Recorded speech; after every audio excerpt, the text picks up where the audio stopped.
Now, 2019, a year to remember. When referring to news, the phrase "only in Florida" has become a familiar one over the years. Somehow, some way, many stories than anyone might expect reveal their Florida connection. As we continue to look back on the year that was, here's CBS 4's Jim DeFede with some of those that fit the bill in the last year. Ask any reporter in the Sunshine State and they will swear the following statement is true. No matter what the story, there is almost always a Florida connection. And that was certainly true in 2019. Take, for instance, the scandal surrounding Ukraine that has engulfed the president and led him to be impeached.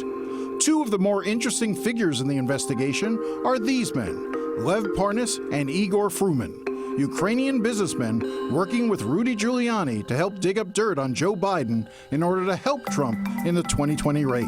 It didn't take long before we realized they lived in South Florida and attended exclusive events with the president at Mar-a-Lago and in the White House. They are now accused of funneling foreign money into the U.S. elections, which is illegal. But soon, Florida politicians also found themselves answering uncomfortable questions about donations they had allegedly received from Parnas and Fruman as well, including Senator Rick Scott and Governor Ron DeSantis. As soon as this stuff came out, I told the PAC, you got to send the money to the Treasury and let's just move on with it. And so that's what we're doing. And, and so I don't really have anything else to add. The border crisis with Mexico came to a head in 2019 as the Trump administration continued its policy of detaining children. And you might think that the largest detention facility would be in one of the states along the border. But you would be wrong. It was in Homestead, Florida. The Mueller probe came to an end in 2019 as the last defendant in the case went on trial. That defendant? Broward's very own Roger Stone, who was convicted of lying to investigators.